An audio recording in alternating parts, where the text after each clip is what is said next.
Okay. Today, we would like to welcome Chris Stonestreet to the podcast. Thank you for joining us today, Chris. Honored to be here. So you and I first became acquainted when you shared the story of a 1937 unsolved murder that took place in Mooresville. Could you share more about 20-year-old Lue Cree Overcash Westmoreland and the circumstances behind her death with our listeners? Yes. This is in 1937, January. Lue Cree was a recent graduate, just 20 years old. She had just gotten married to Herman Westmoreland, who worked here in the mill section. And on a January night, dark and stormy night, quite literally, very cold, she goes missing. And the next morning, certain things happen.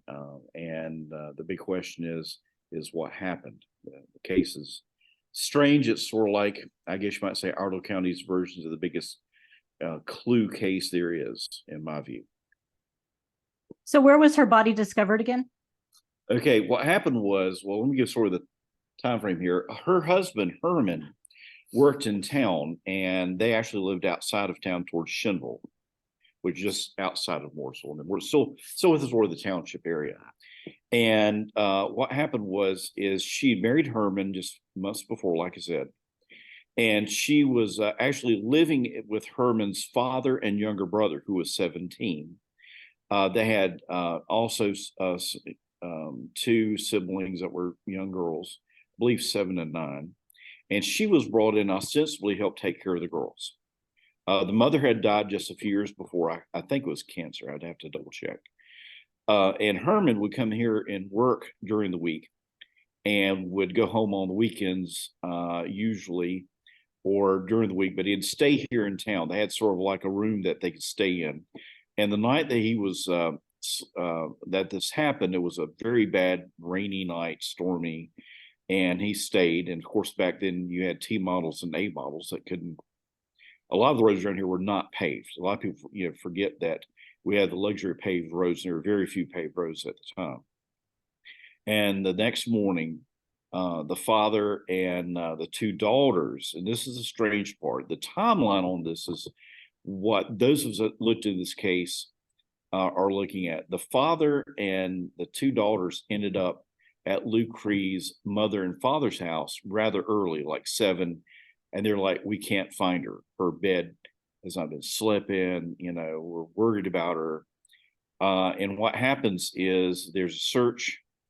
And a good friend of mine, Jeff Wright, who teaches with me, his great grandfather, John Robert Lee McNeely, suggested looking in the well. And most properties here had wells. And strangely enough, years before, not that many years before, a murder happened. And there's no mystery. We know what happened with this murder, but the murder threw the body of this guy down a well. And he said, have you checked the well, which is 50 feet from the house on the property? And sure enough, they had one of the workers there on the farm, this is a farm area, said that the animals weren't drinking the water.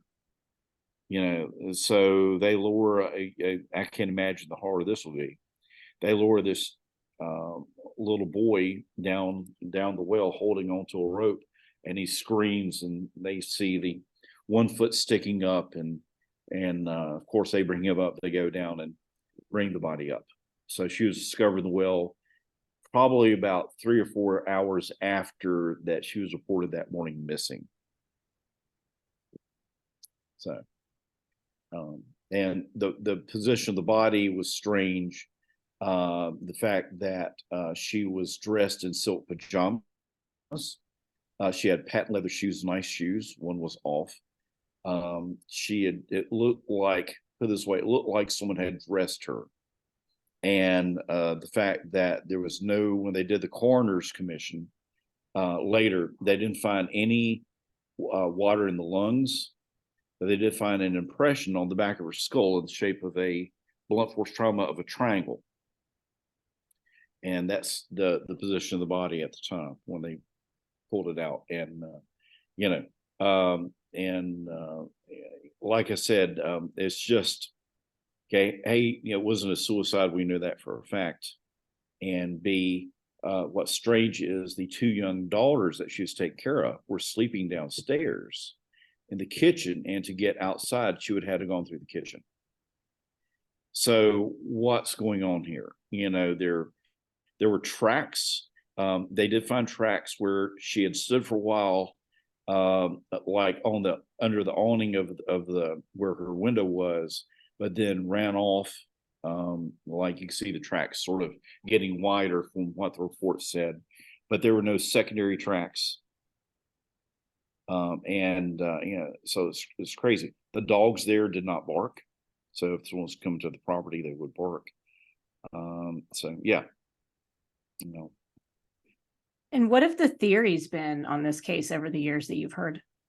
Well, the theory is this. Well, Herman, her husband, had an airtight alibi. He was in town. People saw him. He was there. I think in the boarding place they had, there were people that were, there with him. But the theories is the fact that probably circles down to two people. One is the father, who, like I said, he was still in his late 40s.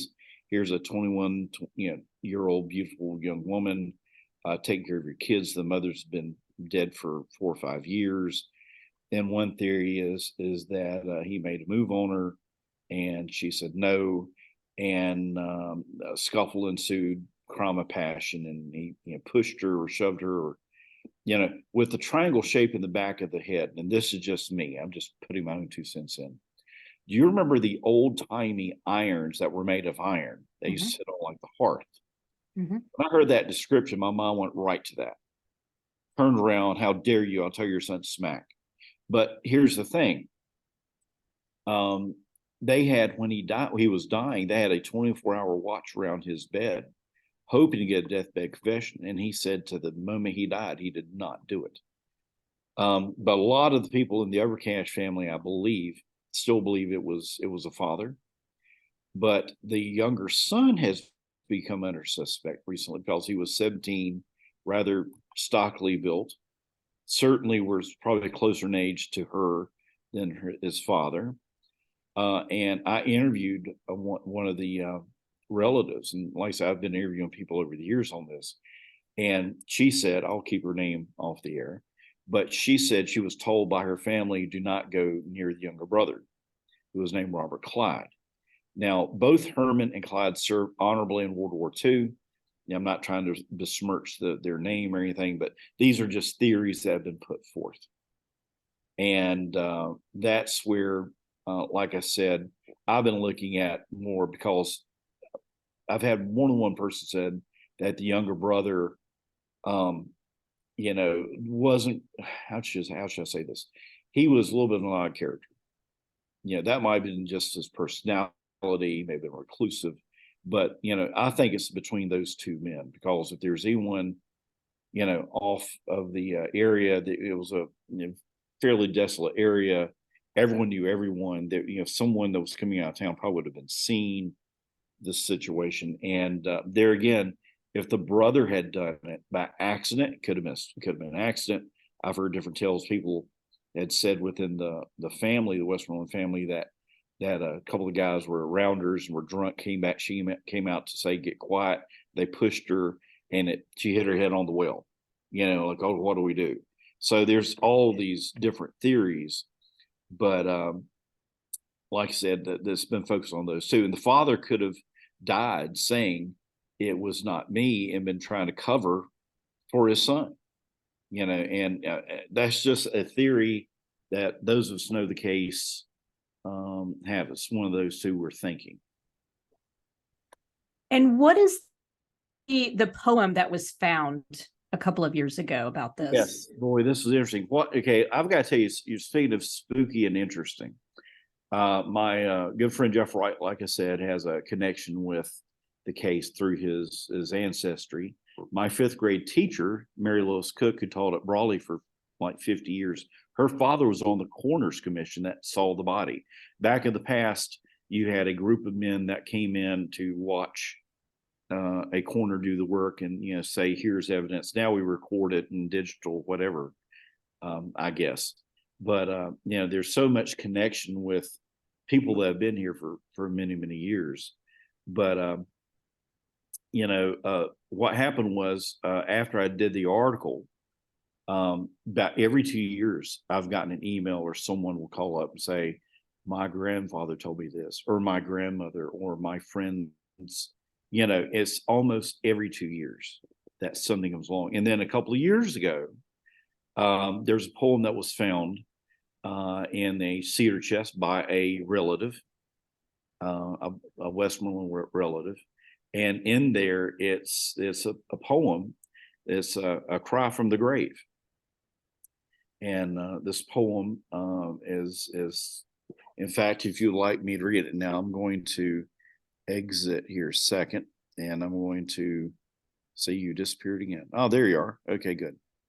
Okay. If you'd like me to read it, I will read it. Oh, yes, of course.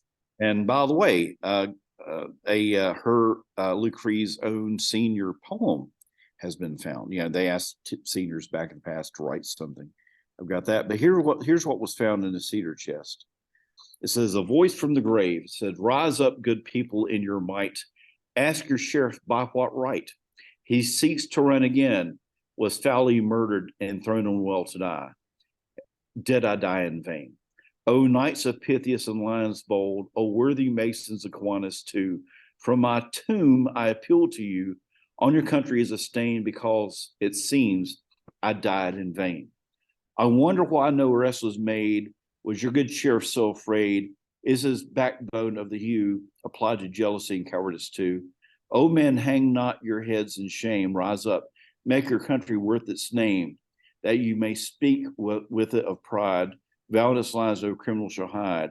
I cannot rest, though in my grave, while in your midst there hides a knave, waiting perhaps to bad and to slaughter someone else's only daughter. Though I am dead, my spirit soars. It sees mockery of your laws. It hears more will run again. It waits here, you say, she did not die in vain, lest we forget. And there's the poem that was found in a cedar chest a couple of years ago, out of the blue. And I guess, go ahead. Sorry. I was just going to say that's pretty descriptive.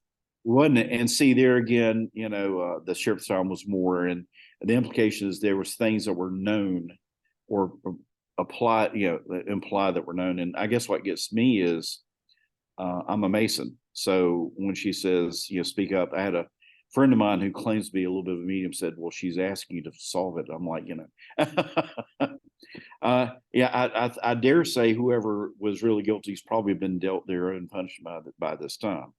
Because the only people that are left alive are in their 80s or 90s that were kids at the time. And I've interviewed a few of them too. They all of the people of this area when this happened have their own views and heard the story and campfire. It's great who's done it.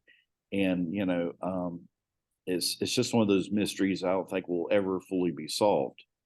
Unless someone finds in another cedar chest a written confession, left to posterity like I did it, or, I don't think we'll ever fully know. Right. Because there weren't even, at that point in time, there weren't even crime scene photos or anything like that, I'm imagining. Probably not in this area, probably in the big cities like New York, Chicago, maybe Charlotte. And here's the thing too, this didn't happen around here. We can count on your hand probably the murders that were done in 50 years in this area. People got along. People were related. Yeah, I'm related to families that are connected to this, not directly but indirectly. I tell my kids when I teach that I actually dated a cousin one time, and the reason is when you have the same 30 families for 200 years, same location. Now we are sort of inundated with people coming from outside the area. But when you have a small group, located in a small area, everyone knows everybody and everyone's sort of related. And this is something of the old South and also I think some parts of the Midwest in our own country that this is just normal at the time, and that's what makes it worse is the fact that this is something that was a besmirch to the community when just the loss on two families. I mean, Herman, I believe, remarried, but you can never get over that. And I feel bad for the Westmorelands, and I feel horrible for the Overcashes that this happened, and the families are still in the area, and it's still being debated to this day. Right. And I mean, that was Herman's family. Yeah, I mean, this is family that was involved, possibly. So family. what was I he mean, they were, supposed to do? newlyweds, and the magic was still there, I'm sure. And I can't imagine, that type of loss at such a young age, and then go right into World War II. Not many years later. So it's rough. It was a tough life. Well, thank you for sharing that case with us. That really is a fascinating case, and like you said, it's probably one that likely won't be solved because there's just been too much time passed, and unless somebody has hidden a deathbed confession somewhere in a journal, we're not ever really going to be able to find that out. I will throw one thing else in, though. The SBI got involved. Oh, really? And strange thing is, from one report, they actually exhumed the body after burial and supposedly amputated a foot, because the reason is there's some stuff on that non-shoed foot that didn't look right for the area, like it was different type of dirt that maybe should have been killed somewhere and brought back home. We're not sure. And where are those records? I've been still trying to track that down. And I've always said it would be interesting, if the families would not mind, is if you took the case evidence we have and the reports that we have, the interviews that we have, what if at some point in time we would do like a SBI, local sheriff's office, Mooresville police, whatever, say, how would you approach this case now compared to 85 years ago, what have you? How would the approach be? Of course, now you have DNA analysis and stuff they just did not have. But it's a interesting case that, like I said, to me, it's the oddest case I've run into in the Mooresville Township area, for sure. It's nothing like an interesting cold case, right? Right, that's right.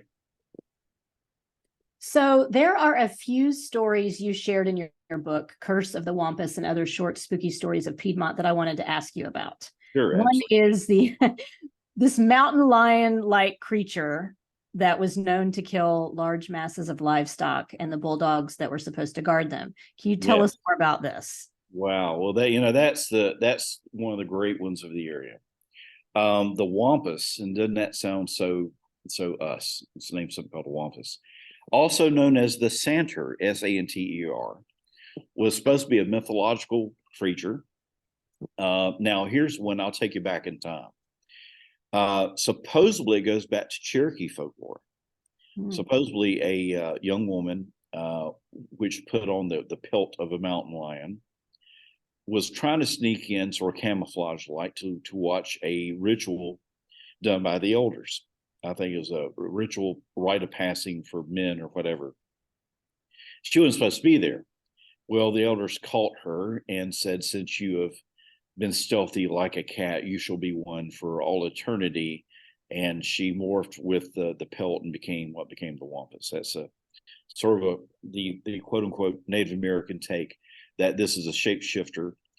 Different people have said that it's a shapeshifter. Others said it's a type of mountain lion whose cries like that of a wailing woman and an angry beast. That was one line.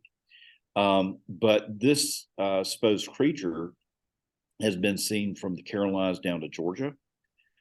People that are out in the woods a lot, people that have no bear when they see a bear, they know mountain lions when they see it. And some people swear this is not it. Besides some of the more extreme descriptions of it, they say it's smaller than a mountain lion, but larger than like a lynx. And it attacks at night, kills livestock, but also, as you mentioned, in 1931 in Shinville, right down the road, there again, everything's around this area here, right? Watch out. But supposedly this farmer reported having purchased 2 bulldogs weighing about 120 pounds each. So those serious dogs were torn up like rags by something, and heard strange hollers and screams and all that. And occasionally You'll hear reports, in fact, and down to, I believe it was northern Georgia, that they actually established in one or two towns like a curfew, because this supposedly came during the certain times of the year, and they weren't sure what it was. Posses have been sent out to try to track this thing down. They can't do it, or the dogs were killed trying to track it. So we're not sure. I have a theory, though, and if you want to hear my theory. Of course.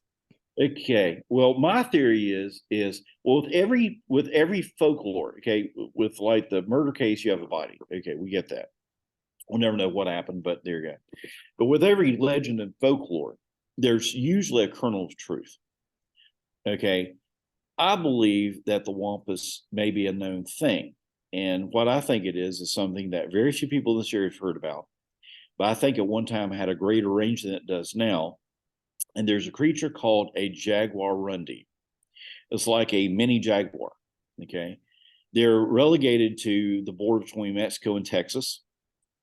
However, a couple of years ago in Florida on a golf course, a couple were seen. So you're talking going from Texas to Florida, it's a pretty good stretch. Okay. People have coyotes around here. They say all over the place. I've only seen 2 in 20 years. And those were flashes. Okay. And those were more numerous. So imagine a creature that is way more stealthy than a coyote. Blackish brown. I mean, if it was in a corner, you probably wouldn't even see it. Something that, would totally be a night stalker. That creature could easily kill a dog. You think about a small, slightly miniature mountain lion. And I believe that the jaguarundis were probably had a greater range than we knew in the past. They may have been now shrunk, but that's my personal theory. I said, is there a creature? What you do is there a creature that exists that compares with the majority of the, let's say, more generalized descriptions, and this creature fits it. And if you hear the howl, maybe on Google for your listeners, you can find a little video clip of a howl of one. It sounds really different. It's certainly, I think, it would not sound like anything you've heard in the American South. So that's my theory. Some people have said sometimes, though, that the newspaper, knowing that this is a hot topic, would occasionally run out to get more newspaper sales.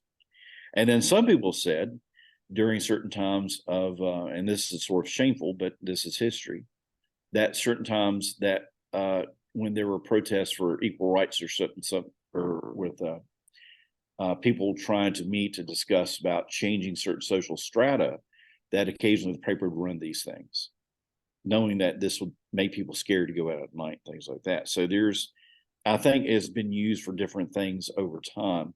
But I do know for a fact that my great uncle, who'd been living on the lake all his life, was putting on a roof back around 2002 or 3, and he and the worker saw something cross a cove and go on the bank, and they said, we didn't know what it was.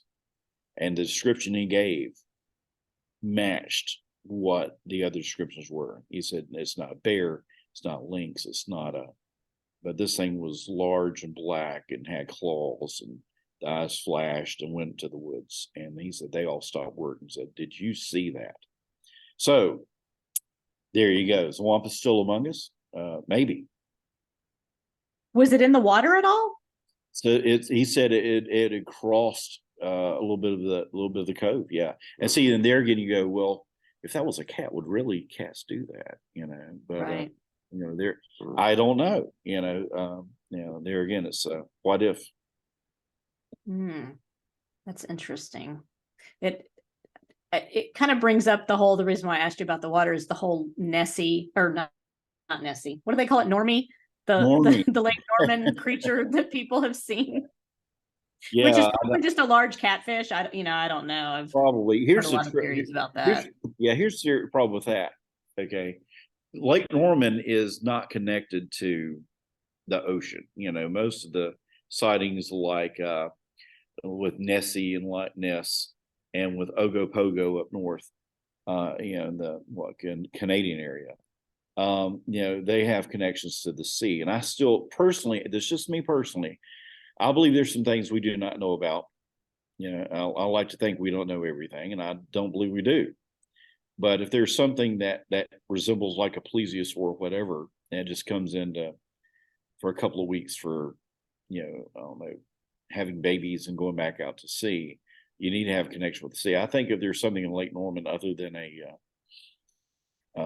large catfish or something like that, I think someone would have, it's a man-made lake essentially, and yeah, but who knows? People see things and you can't explain it. And like I said, what did my uncle see? What the Wampus? We'll never know. So. But they all saw it, so it was something. Something. The question is what? Right. So what about, I had never heard reports that people have seen ghosts of British Redcoats marching at night along Langtree Road. Okay, well, I know about that one because that's really my focus. I'm a teacher, high school teacher by day, but a adjunct professor by night. And the Battle of Collins Ford is sort of my forte. And in 1881, the British did what was called the Southern Campaign. They came through Charleston and moved north under Lord Charles Cornwallis. And General Davidson, which Davidson College is named after, led a group of about 800 or so odd patriots trying to slow down the British. This is about the time that Daniel Morgan changed off commands with a guy by the name of Greene. You may have heard Greensboro. It's Nathaniel Greene. And what happened was the British were camped near Ramsar's Mill and got word that the Americans, well, this is going into, like December to January the next year, half of the men that were in the Patriot Army here were only enlisted for a year. They had like a yearly enlistment, and many were coming back, but they want to go home, check on the family, how's the farm, So if you're the British commander and you hear up the road less than a couple hours march that you have a change of command with someone from the north that doesn't know the area, and you hear that probably half of the force that might face you is leaving for a time, what better time to attack? And it's winter when traditionally the British didn't go on the attack. And Cornwallis, showing the tactical skill, said, "We're going." He burned some of his baggage. He told his men, "We're going to get them before they get across to the dam." And he leads an attack. The thing is that he was spotted by spies, and reports got back to Davidson, says, "Hey, they're coming." And Davidson had actually met with Greene and Morgan and William Washington, a cousin of George, on the banks of the Catawba River. And they were discussing about, okay, he can cross at either Cowan's Ford, Beatty's Ford, which is where they were talking. The lake wasn't there yet. Tools Ford or Tuckasegee. And as they're talking, a redcoat showed up across the river. And Davidson's like, "Oh my gosh, get the army, get to Salisbury, and then get up to Guilford Courthouse," which is another major battle in the Southern Campaign, and says, "Get out of here. I'll hold them off as long as I can." So Davidson set up two lines of defense like speed bumps to slow the British down. And what people don't realize too in this area is that one reason the British came down here was to gain men. There were a lot of loyalists in the South that were not affected by the Sugar Act, or the Patriot stuff really was focused around Boston and New York. So people forget that there was an entire legion of cavalry called the American Legion, led by a guy named Tarleton. And this is brother against brother stuff. Kings Mountain, people think, oh, the British were there. There's only one British soldier at Kings Mountain, and that was Major Patrick Ferguson. Everyone else was born American. They were deciding which side to be on. And what happened was Davidson is the British cross at night, led by a traitor, I might add, a loyalist.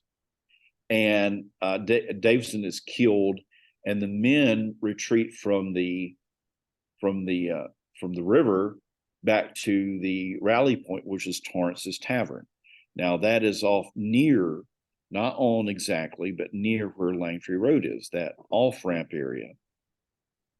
And for now, here's where this my one little pat on the back here is the fact that those of us that were locals were told pretty much this, that the fight at the river was tough. Some of the Davidson's killed. Some of the guys got back to the tavern, were having a drink to calm their nerves, and the British suddenly show up.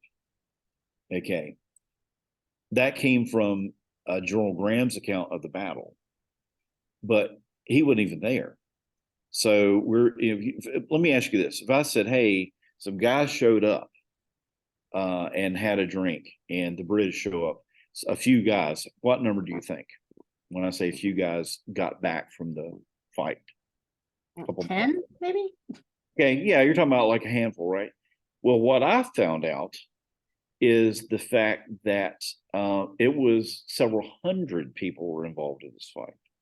And what it came down to is when I was searching the pension records, is that in the 1820s and 30s, the United States government gave a pension to those survivors of the war. That showed where you were and what you did and have background to get your pension. Like, yes, I served. What I did was I mistyped the word Torrance.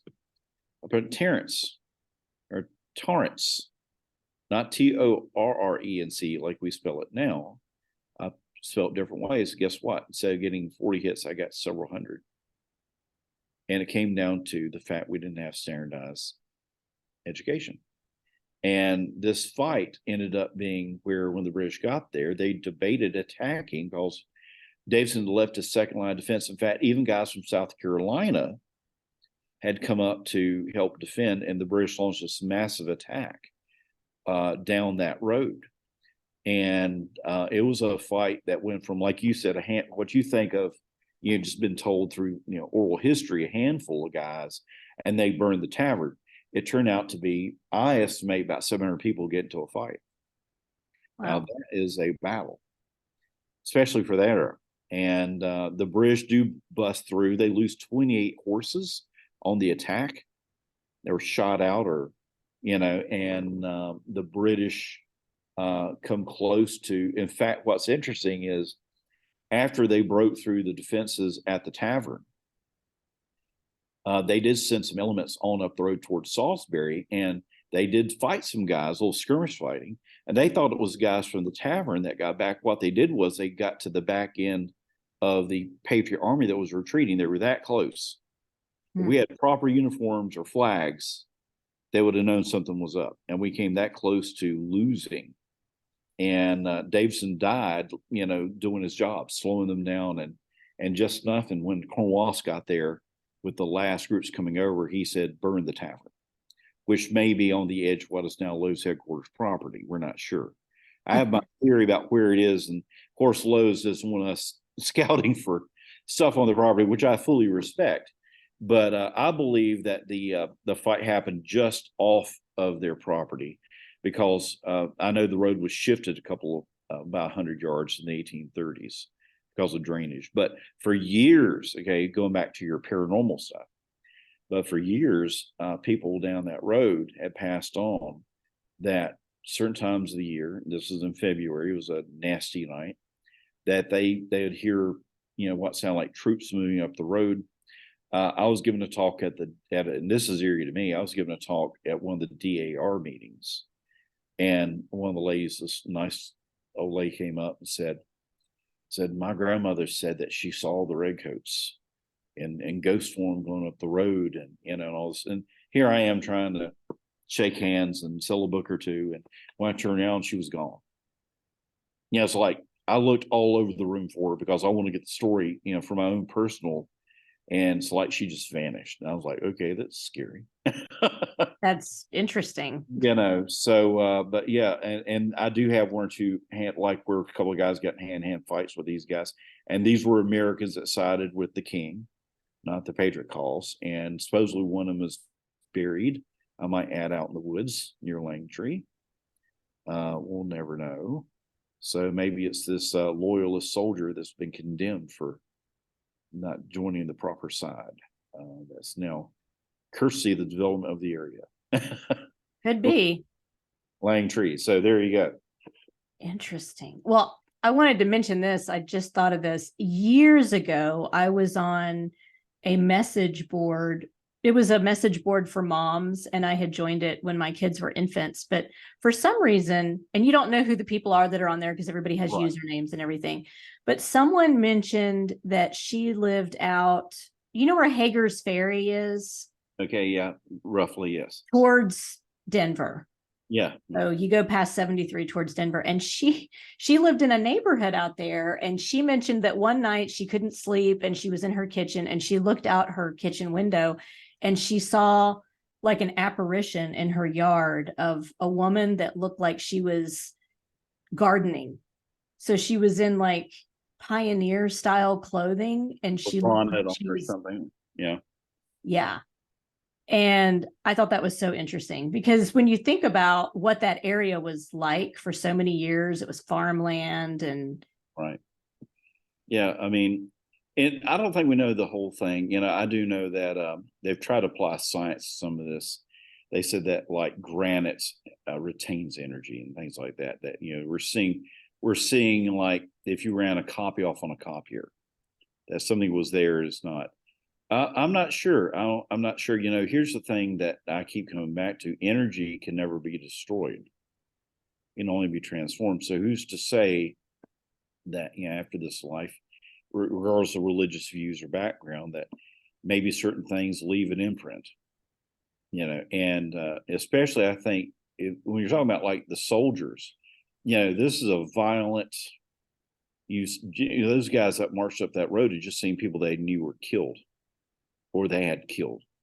And, you know, they're deep in a country that's not, you know, it's not England or Scotland anymore. They're deep in the colonies and, you know, they had a win or two, but everywhere they go through Charlotte, they got stung like hornets, as the phrase went, when they went out, you know, and you're having to, and they just on their tippy toes got across the Catawba in freezing water, you know. So I think if there was something to this energy theory, that you know certainly that would leave an imprint. You know, if this is something that's in your life that's a defining moment, especially in your 20s, you know, teens, late teens or 20s. You know, who's to say? Who's to say? And but of course, too, as far as stories go around Halloween, is sometimes just to keep the kids inside at night. You can use a little bit of history to your advantage, like the boogeymen. There were boogeymen, but they're called Borghese men off the coast of Malaysia. And that word got corrupted over time. So I tell the kids about that there are boogeymen. They're like, whoa, you know, so there you go. yeah, I think it was last year I was researching haunted colleges and universities. And I came across statements by people at colleges, professors and things like that, that said a lot of these like legends and folklore about these hauntings at colleges, they're not meant to be scary. They're meant to sort of welcome the incoming students into their new environment and give them a sense of attachment to where they live. Because not all of them, you know, a lot of them are very similar. It's, oh, a student died and now you see her Yeah. walking around campus and things like that. But they're not always meant to be scary. I mean, there are some scary ones out there. Right. But I thought it was interesting the way those have evolved over time. And that if you look at a lot of them, you can see a pattern where legends all have a similar, they're very similar. Yeah. In what they're saying. I actually investigated a classic that back in the 1960s, there was a husband and wife team called Roberts, Nancy Roberts. And I can't remember her husband's name. I think it's Larry. But they put out a series of books called, you know, like Haunted Carolinas. And there was like 3 or 4 of them. And I think she did the writing and he did the photography. But he did the fancy double exposure. And, you know, as kids, you know, this is for internet and gaming and all this other stuff. These are fascinating to read. And there's one in there that I remember called The Girl at the Underpass in what is now is Jamestown, North Carolina.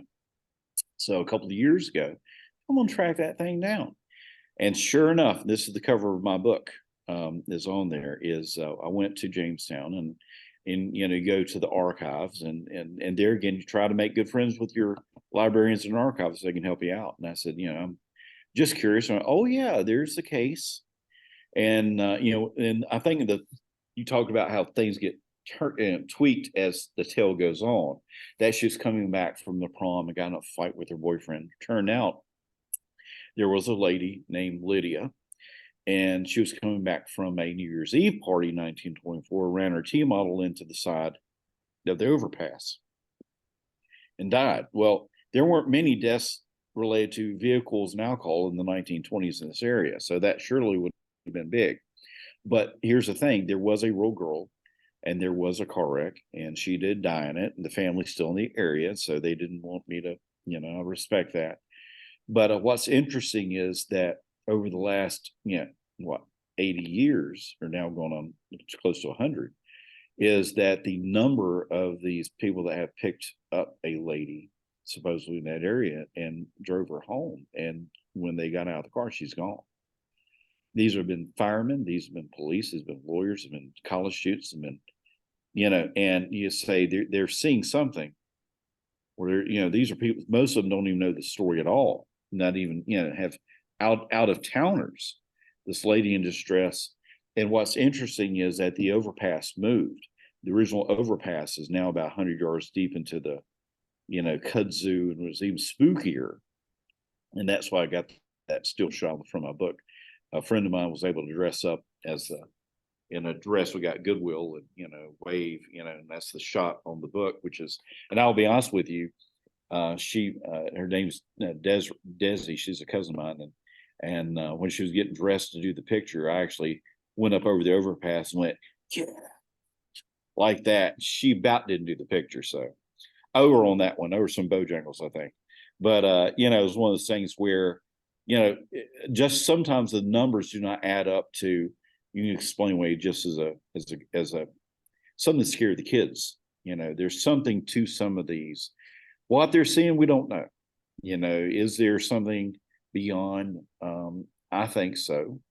But I don't think we can scientifically explain all of it. And like I said, it's interesting to think, is there stuff out there that we can't really get a grasp on? It's true. When I was visiting my daughter, she goes to the University of Alabama, and there is allegedly a ghost in their library, the main library. And she was, I think, maybe the president's wife at some point, like one of the founding president. And there is a floor on the university that the elevator is not supposed to stop at, because it's where the archives are. And if you see the elevator stop there, then supposedly she has gotten off and is walking around. Oh, and my we went to goodness. visit her, and we were waiting on the elevator, and my daughter said, look, it stopped on that floor. Oh my gosh. Well, that'd be interesting. The ghost be like, do you know your Dewey Decimal System? Things like that. Well, I'll tell you one real quick that I heard from a good friend of mine. The supposedly most haunted place in America is like Gettysburg. Mm-hmm. Of course, the Gettysburg College was there during the war, and that some of the buildings there were used as makeshift hospitals. 3-day battle.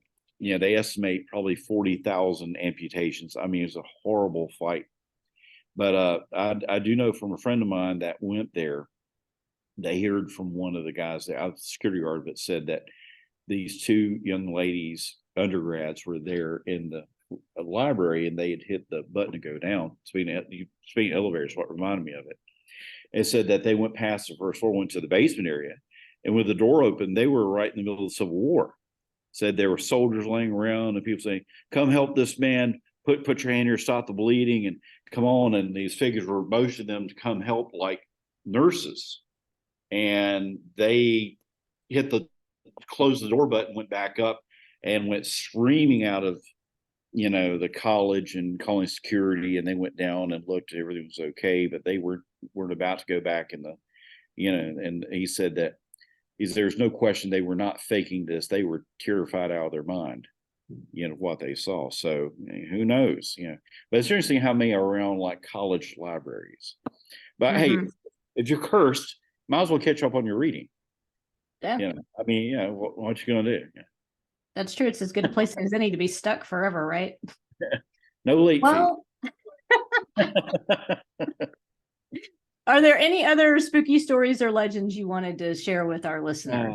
Well, can I tell you a real quick personal one? if Sure. you can include it. And I hope I'm not boring your listeners. But I teach at Mooresville High School, okay, and this is nothing bad. But we redid a lot of the school. The school's very beautiful. We got a performing arts center, but one of the buildings that was torn down, so I can mention this, was the old Roland R. Morgan Auditorium. It was built back during the, I think, late 50s, early 60s, and it was here through when I was in school. Well, here's a personal story about a ghost story, but has I think a nice ending. So I grew up. My grandparents were in World War II, and my grandfather Stonestreet played the trumpet. He was in Mooresville High School's first band, and then when we went to the service, occasionally he would play like taps or reveille and stuff like that. He was sort of like a surrogate trumpeter. Well, I grew up listening to big band music and things like that. And in 1982, though I was a freshman, you were in high school at the time, the high school band, and I played trombone. My father played trumpet in the Navy band during the Vietnam era. So we're a bunch of musicians. And our director at the time, Dr. Bruce Bowles, said, "Hey, I would like to make a sort of a jazz band, like play some bebop and, some 30s and 40s, big band music." And I'm like, and it's fun to play. If you ever play a musical instrument, big band is fun to play. It's real easy and it's fun. So of course I'm like, oh, I gotta get into that. So we formed the band, the jazz band. Well, December 16th, see, notice how this stuck in my mind. I know the dates. 1982 was the band concert where they have everyone from fifth grade playing their kazoos up through the high school band. And then we were the last show. So I told my granddad all that week, I said, you got to come hear us. We're playing, Benny Goodman, stuff that you like. And, I'll come, I'll come hear you. So we play that night. And of course, house lights aren't on yet. So we play through it and we rock it and, just have a great time. And when the house lights come on, I go out to the seating area and I found my family. Everyone's there except my granddad. And I asked my grandma, I said, "Where's granddad?" And she said, "Well, he wasn't feeling well today. He put his jacket and hat on and got to the car and said, I just don't feel well. I'll tell Chris I'll hear him some other time." So and I asked my mom, I know at least 3 times, let me go by and talk to my granddad. I want to tell him about the concert. Well, tomorrow's your last day at school. You'll see him over Christmas break. Well, we go home that next day, go to school, and about 9:30 or something like that. And I get the call to the office. "Will you please send Chris Stonestreet up with his bags to the main office?" And everyone's like, "Ooh," and I'm like, "What the heck?" So I get up there, and I'm like, and my mom just comes out and says, "Look, you're old enough, so I'm going to tell you your grandfather passed away this morning." And I thought she was doing a bad joke. I'm like, "You're just getting me out of school. We're going to get some Mickey D's and go shopping." Well, we went to the house, and sure enough, he had died. In fact, there was still some of the medical stuff, when they come in and try to, stuff. And needless to say, it was a horrible Christmas. My dad, I think, blacked that out in his mind, just that Christmas. Well, here's the thing. The next month, right before school started, we were going to go play somewhere. I think at a local nursing home. They were like, "Would you come play for us?" So Mr. Boyle said, "Why don't we," because the band stuff was still set in the band pit that like the night we played, it was just left up there. "And we'll go through the whole thing. And if there's a piece we need to work on, we'll work on it." So we go up there and warm up. About the time we're warming up, the door to the balcony opens. And in walks this somewhat heavy-set man wearing a red jacket and a British racing cap, the ones that sort of point.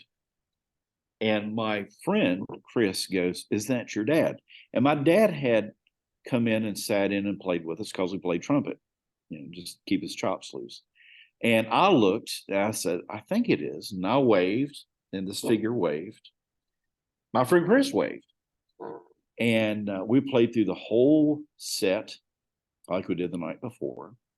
And this figure got up, waved again, and I waved, and went out the door. And about the time the door shut, this is 2 big flights of steps. My dad walks in. like the door went shut and Dad walks in. And everyone was like, how the hell did he get down here so fast? He didn't have a jacket or hat.